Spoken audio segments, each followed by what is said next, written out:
أعوذ بالله السميع العليم من الشيطان الرجيم من همزه ونفخه ونفثه والذين لا يدعون مع الله إلها آخر ولا يقتلون النفس التي حرم الله إلا بالحق ولا يزنون ومن يفعل ذلك يلقى آثاما. د قیامت علامونه بل علامات چې موږ غیرن بیانو هغه د انتشار الزنا. په د اخر زمانه کې قیامت ته نږدې زنا به ډېر عام شي او د هغې وجه به اصل کې دا وي چې د خلک د دین نه وخت په وخت باندې به لرې کېږي. څومره چې سړی دین ته نږدې وي او دا په زړه کې د الله نه یره موجود وي نو دی د زنا نه ډېر ځان ساتي او حتی الوسه پورې کوشش کوي چې د هغې اسباب هم استعمال نه کړي. او کله چې سړی د دین نه لرې وي خپل الله نه پیژني د ده مخې ته آخرت دا یې تصور او دا یې فکر نه وي، د خپل عاقبت فکر د سره نه وي. زما انجام به څه وي، زه به څه شي ته واپس کېږم، زما دا بدن به کوم حالت ته واپس کېږي، زما به د الله سره مخامخ کېدلی که نه به.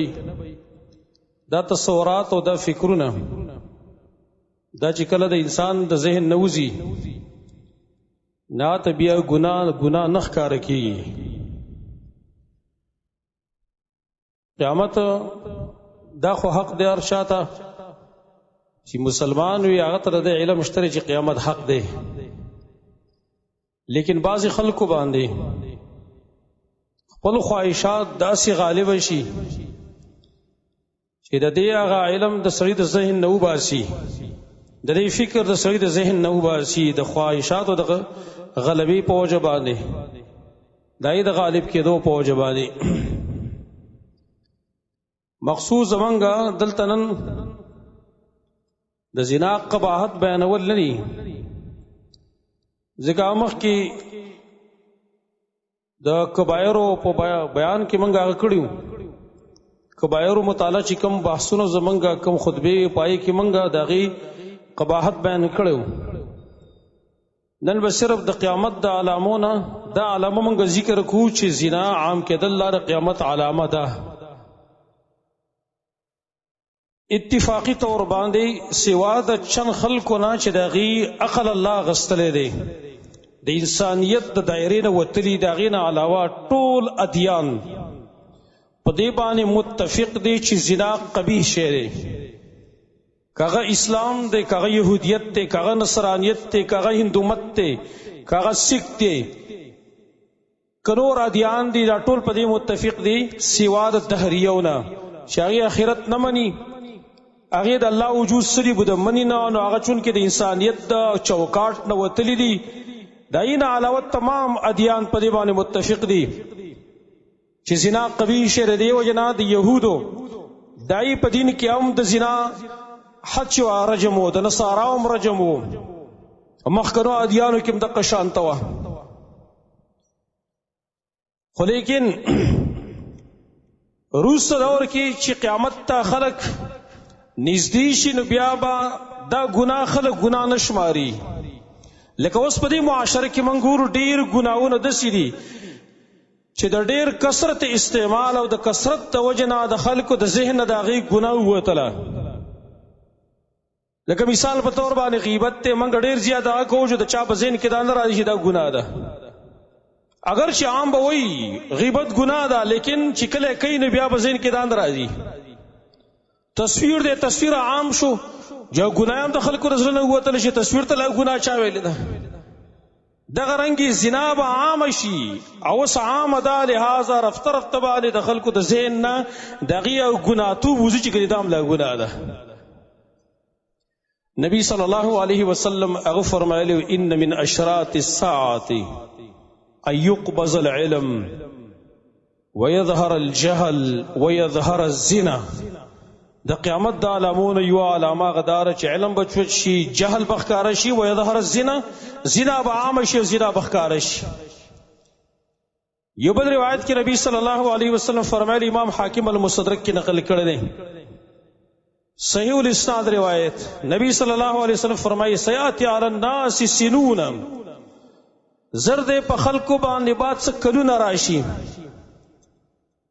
او پای کې ډېر شي خبره نبی صلی الله علیه وسلم کړی دي. یو پکې دا ذکر کړی دا چې وتشیع فیها الفاحشه، په دغه کلونه کې به فحاشي او په دغه کلونه کې به زناکاري ډېر عام شي.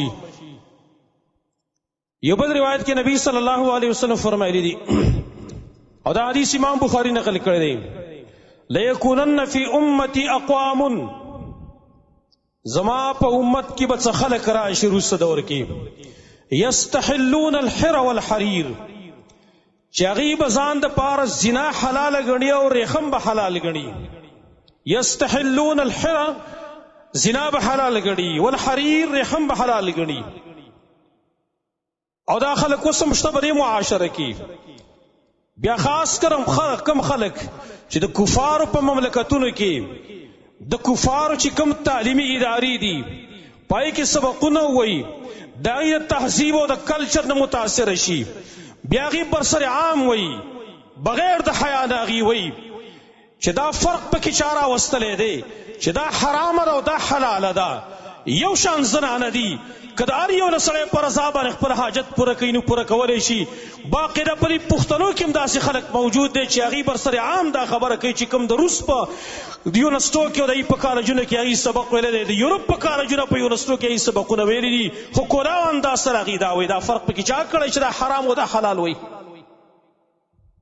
یستحلون الحر والحریر، زنا او دغه به ځان لپاره حلال ګڼي، ریخم. او بیا د دې انتشار به دې حد ته ورسیږي، حیا به د خلکو نه واغستلی شي، خلکو نه به شرم واغستلی شي، سترګې به د هر سړي د پلسټک غوندې جوړې شي، حیا او عزت او غیرت به څوک پیژني نو نام و نشان د حیا به ختم شي د دې معاشرې نه. نو نبی صلی الله علیه وسلم بیا قیامت ته نږدې فرمایلی دی چې ویبقا شرار الناس، شري خلک په دې معاشره کې پاتې شي، په دې مخ په ځمکه باندې به شري خلک پاتې شي. یتهارجون فیها تهارج الحمر، چې په یو بل باندې به داسې خیجي، یو بل سره به داسې بدکارانې کوي لکه څنګه چې په لارو کوڅو کې خره په یو بل باندې خیجي وي. درس مسلم حدیث دی، فعلیهم تقوم الساعه، په دې خلکو باندې به قیامت قایمیږي. بیا لکه څرنګه چې حیوانات دي، خره دي او خر چې کوم دا په قمقلتوب کې ډېر بیا مشهور دی، نو په لارو کوڅو کې که خر هغه خپل حاجت او خواهش پوره کوي، دا په دماغو کې دا حیا نه چې ګنې ما ته څوک ګوري، ما باندې به څوک بدنامه ولګوي، زه په دې معاشره کې بیا خسیس سړی شمارلی کېږم، خپل حاجت صرف هغه پوره کوي. دغه شان وروسته معاشره کې به خلک دومره ګنده شي چې په لارو کوڅو کې یو بدکارۍ نه کوي، څوک به دا حیا نه محسوسوي چې ګنې ما باندې به څوک بدنامه سارله ولګوي. یتهارجون فیها تهارج الحمر، د خرو په شان ته بدکارۍ نه به شروع کړي په دې معاشره کې. یو روایت کې داسې راغلی دی،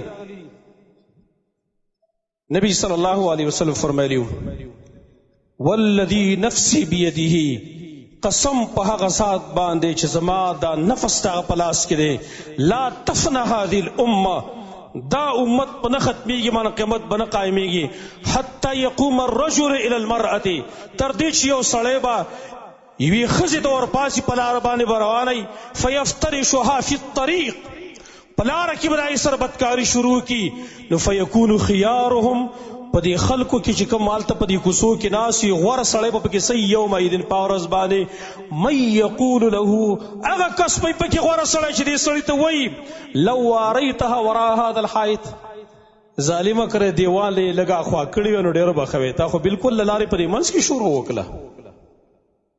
امام ابو یعلا خپل مستد کې دا روایت نقل کړی دی، ورجاله رجال الصحیح، یعنی په دې معاشره کې به بیا په خلکو کې ډېر تقوادار او پرهیزګاره سړی به هغه چې دې کس ته بوی چې په دې لاره کې دې ولې د زنانه څه بدکاري شروع کړله، لږ به خو دیوال نه شاته شي وی که نه، داسې به عامه شي د بدکاري. عبدالله ابن عمر رضی الله عنه هغه پکې ادا سی ویلی لا تقوم الساعه قیامت پر قائمېږي حتی يتصافد الناس في الطرق تصافد الحمير تر دې چې خلکو په لارو کوڅو کې داسې بدکارۍ نه شروع نه کړي لکه څرنګه چې خر بدکارۍ نه کوي په لارو کوڅو کې. ابن ابي شيبه کې دا روایت دی. عبداللہ ابن عباس رضی اللہ عنہم دا پر روایت کې ردیو بنیادی سبب بیان کړی شوی دی. دا زنا بولې دونه عام کیږي د دې خو ډېر اسباب کېدلی شي لکه وروسته هغه بیانو، لیکن یو بنیادی سبب چې زمونږ په دې معاشره کې اوس موجود دی هغه په دې حدیث کې بیان شوی دی. عبداللہ ابن عباس رضی اللہ عنہ د کعب نه نقل کوي، وایي قال کعب ویلیو عبداللہ ابن عباس وی منگتے ویلو کعب اذا رأیت القطر قد منع کله چې تا ولیدل چې د آسمان نه باران منع کړی شو، باران نه کېده په ټیم باندې، فعلم بیا په دې باندې پوه شه ان الناس قد منعوا الزکاه، په دې پوه شه چې خلکو زکات منع کړی دی چې بیا ټیم کې بارانونه کېدل په ټیم باندې باران نه کېده، په دې پوه شه چې خلکو زکات منع کړی، زکات څوک نه ورکوي. نو فمنع الله ما عنده، بس الله څه چې وسوجه هغه ته منع کړل چې باران دی. وإذا رأيت السيوف قد عريت، او کله چې تا توري ولیدلې چې توري بربنډې کړې شوې، اسلحې راواغستلې شوې، قتل قتال هغه شروع شو د مسلمانانو خپل منځ کې، وایي فاعلم ان حکم الله قد ضيع، نو په دې پوه شه چې د الله فیصله هغه ضایع شوې ده. خلک د الله قانون د الله په قرآن باندې د نبي په حدیث باندې د نبي په سنت باندې فیصلې نه کوي، خپلې وړې غټې فیصلې په کتاب او سنت باندې نه کوي. په دې پوه شه چې د الله فیصله هغه ضایع کړې شوه، بس خلک خپل منځ کې ونښته، خلکو له دې اوس علاج نه ورځي چې د مسلمانانو خپل منځ کې قتلونه څنګه ختم شي. واحد علاج هغه د الله حکم نافذولی، د الله قانون نافذولی. وی فانتقم بعضهم من بعض، چونکه د الله په دین کې انصاف ملاویږي خلکو ته، د الله د دین نه علاوه د الله د فیصلې نه علاوه بل قانون کې انصاف پوره نه ملاویږي، نو لہذا خلک بعد توري او د کلاشنکو په زور باندې د یو بل خپل بدل اخلي. فینتقم بعضهم من بعض. واذا رأیت الزنا قد فشا، او چې تا کله ولیدل چې زنا عامه شوه، زنا په خلکو کې ډېر مشهور شو، عامه شوه، فعلم ان الربا قد فشا، نو په دې پوه شه چې سود عام شوی دی، سود عام شوی دی ځکه زنا عامه شوې ده. راشي زما وروڼه نګورئ زموږ په دې معاشره کې د زنا د خورېدو دپاره یو غټ سبب هغه سود خوري ده، او سود داسې عام شو چې خلک غیر شعوري طریقې سره څوک پې پوهېږي نه په سود خورۍ کې به مبتلا وي. ځینې خلک جان بوجھ کر هغې په سود کې مبتلا دي، ښه قصدن سود کوي، سود ته ګناه نه وایي، اخو عام دي پکې اخو لعن الله آکل الربا وموکله وشاهده وکاتبه، الله لعنت کړی په خوړونکي د سود باندې، ورکوونکي د سود باندې، ګواه د سود باندې، لیکونکي د سود باندې خدای لعنتي. لیکن ځینې خلک داسې دي چې غیر شعوري طریقې سره ای په سود کې مبتلا دي، سره موبایل د کپلو په ذریعه باندې، سره بینک په ذریعه باندې، څه په یو ذریعه باندې، څه په بله ذریعه باندې، خو پوهېږي نه په دې باندې چې دا سود دی او که سود نه دی، چېرته علماو ته رجوع نه کوي. نو د دې لپاره غټ سبب څه شو؟ حرام خورۍ کې خلک مبتلا شول، ایمان د خلکو نه واغستلی شو. نو ایمان او حیا دا دواړه یو ځای سره دي، یو بل سره ملګري دي چې یو چوتېږي بل سره خامخا چوتېږي. ایمان چوت شي حیا به پخپله چوتېږي. حیا دا خو د ایمان سره تړلی شوي ده. الحیا شعبة من الایمان، حیا خو د ایمان یو غټ جز دی، هغه ختمېږي په سود خورۍ او په حرام خورۍ باندې. زمون په معاشره کې سود عام شو، زناکاری عام شوه. زمانونو د بدکارو د زناکارو د وجنه ایمان خو درکنار، ایمان خو پرېږدئ، د ایمان غم خو ډېرو کمو خلکو سره ورسره دی. لیکن د زنا په وجه باندې د خلکو عزتونه تار تار شول، د زنا په وجه باندې د غلط تعلقاتو په وجه باندې اوچت خاندانونه هغه 0 درجې ته راورسېدل. اوچت خلک، عزتمن خلک په دې معاشره کې هغه د زنا د وجه نه د سترګو د غړېدو نه ووتل.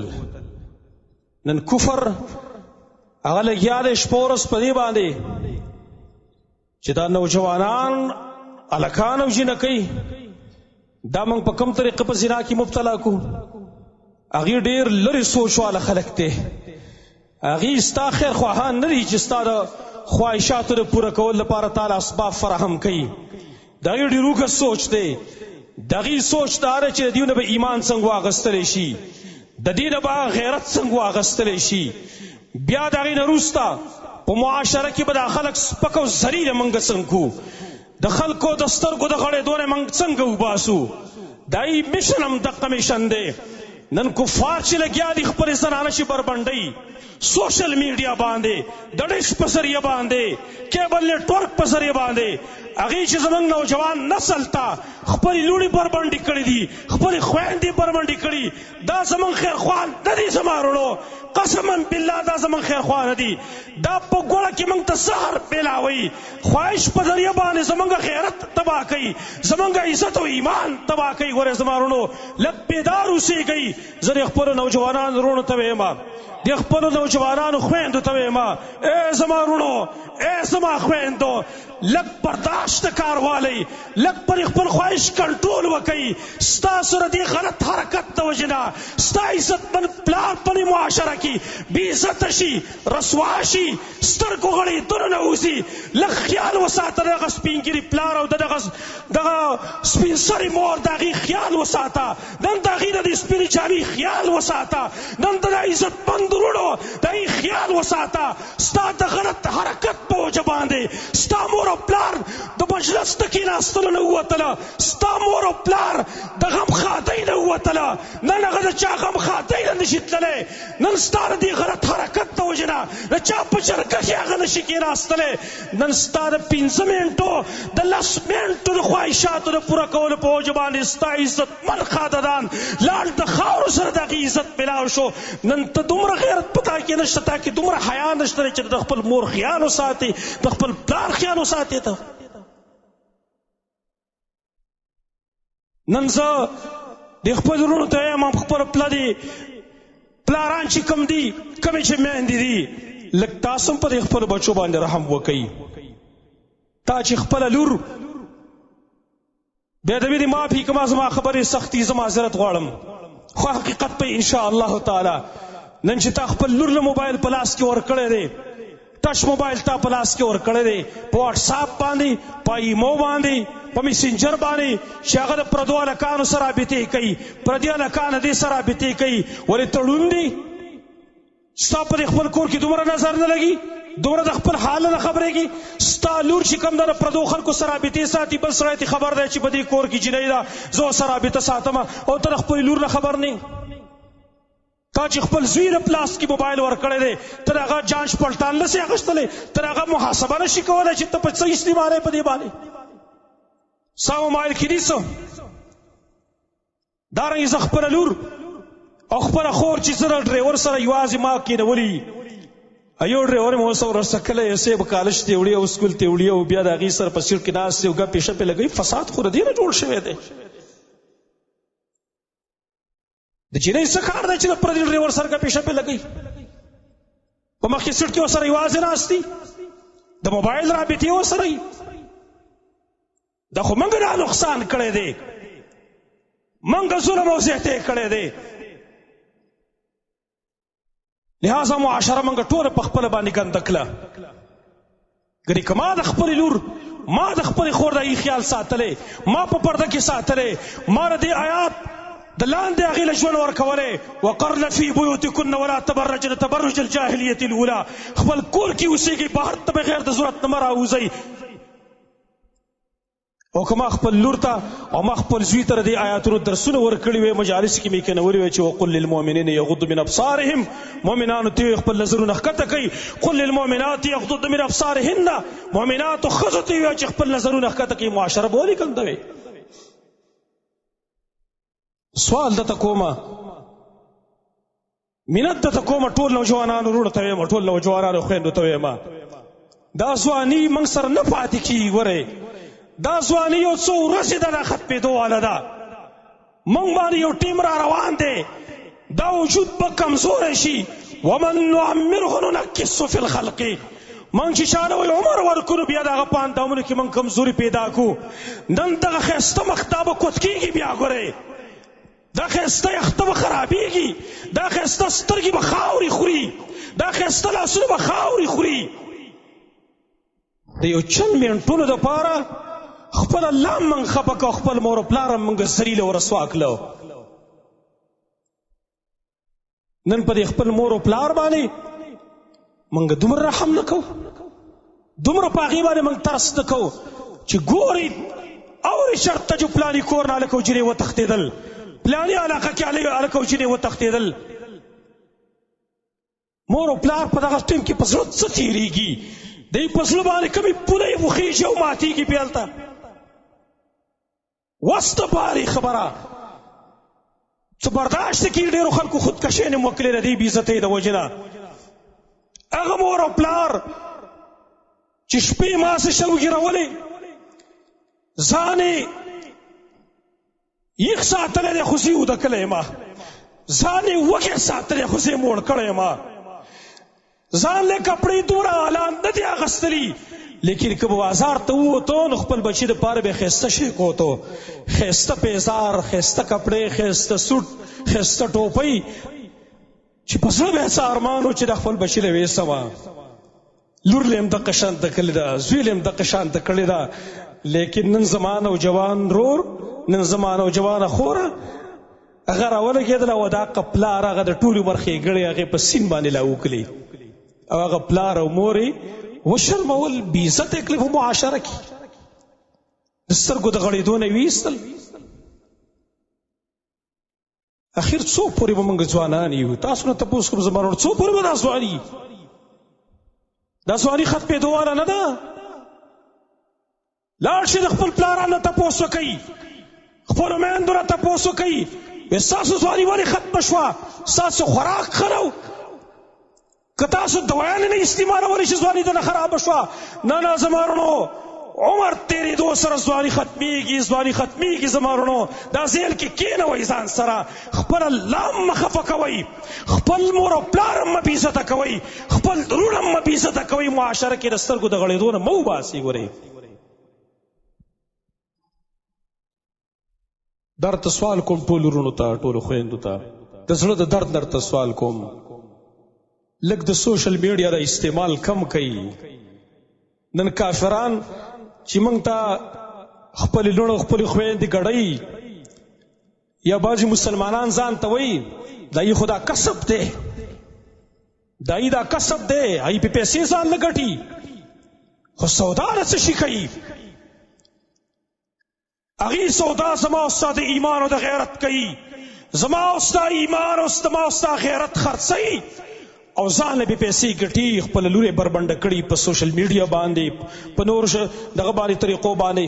ای زموږ خیرخوا نه دي. ګورې قسم په الله، ګورې دا زموږ دشمنان دي، دا زموږ خیرخوا چرته هم نه دي. او لږ عقل نه کار اخیستل پکار دی زما وروڼو، لږ عقل نه کار اخیستل پکار دی. زه دې نوجوان ورور ته وایم تاسو سوشل میډیا ګورئ، فیسبوک ګورئ، یوټیوب ګورئ، تا پې فلم راواړو، پردۍ زنانه تا ته مخې ته ګډېږي، څه تا ته میلاو شول؟ دا زنانه تاله ځان درکوي؟ نه زما وروڼو، دا زنانه تاله ځان نه درکوي، دا په بل ځای کې ده، هغې ته رسوي ډېره ګرانه ده ستا. لیکن دا زنانه په دغه بربنډ ګړېدلو باندې، په دغه غلط حرکاتو باندې ستا ایمان سودا وکړي، ستا غیرت واخلي، نو بیا سبب جوړ شي د دې خبرې چې ستا خو هغې ته رسایي نه کېږي. ته په خپل علاقه کې، په خپل ګاونډ کې، په خپل کلي کې د یو عزتمند خاندان د هغې لور ته لاس ورارتی، د هغې سره تعلقات قایم کې، د هغې عزت تار کې، خپل خاندان دې وشرماو، بل خاندان دې وشرماو. دقې زنانه په تا باندې دا کار وکړو، نور څه نه کوي په تا باندې، تا باندې خپله خور بې عزته کوي، خپل اسلامي خور په تا باندې بې عزته کوي، خپل اسلامي رور، خپل اسلامي یو ګاونډي هغه په تا باندې بې عزته کوي، ستا په لاس باندې د هغه عزت تار کوي. دقه د هغې مقصد دی، والله چې بل مقصد د هغې نه دی. زما وروڼو لږ به د هوش نه کار اخلو، نوجوانانو ته وایم، بیا درته وایم لږ د هوش نه کار والی.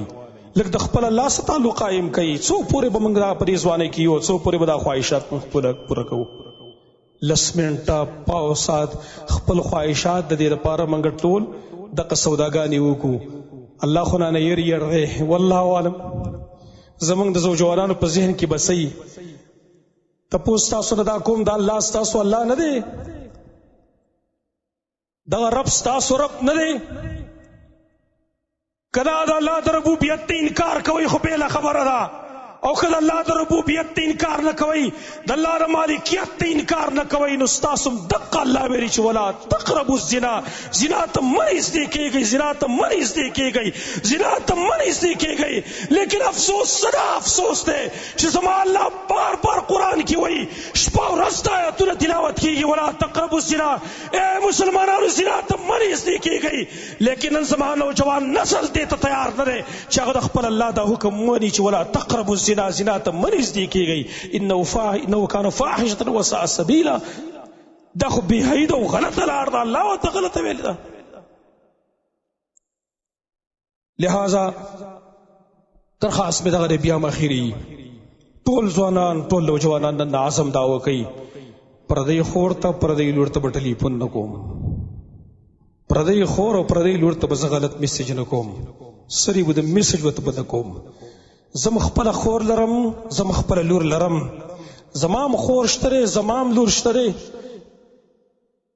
د بل چا لور هغې ته غلط میسج کول، ایسه رابطه ساتل، ایسه تعلقات ساتل، دا داسې وګڼه لکه زما د خور سره چې چا رابطه ساتلي وي، زما د لور سره وې چا رابطه ساتلي وي.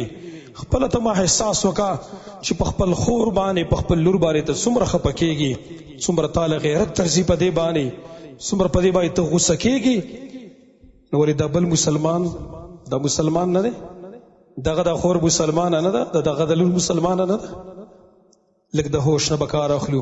الله رب العالمین سوال لا دی چې یا الله زمونږ نوجوان نسل دا دینداره جوړ کا، یا الله زمونږ د نوجوان نسل دغې په زړونو کې یا الله خپله مینه کېږدوه، د دې فساق او د فجارو د دې مینه دغې د زړونو نه وباسه. یا الله تی پاک دامن جوړ کا، د نوجوان په لاس کې قرآن خوند کوي، قسم په الله د نوجوان نسل په لاس کې قرآن خوند کوي، دا خوند نه کوي چې دی په هر ځای کې ناست دي، اول ته فلم راړولی یا پردو زنانو سره رابطې دي، دې کې دا د هغې سره خوند نه کوي. الله رب العالمین نه سوال دی چې الله رب العالمین زموږ اصلاح وکړي. بله جمعه کې به انشاء الله تعالی بله علامه د قیامت موږ ذکر کوو چې هغه د انتشار الربا، سود عام کېدل، دا د قیامت د علامو یوه علامه ده. اقول قولي هذا واستغفر الله لي ولكم ولسائر المسلمين.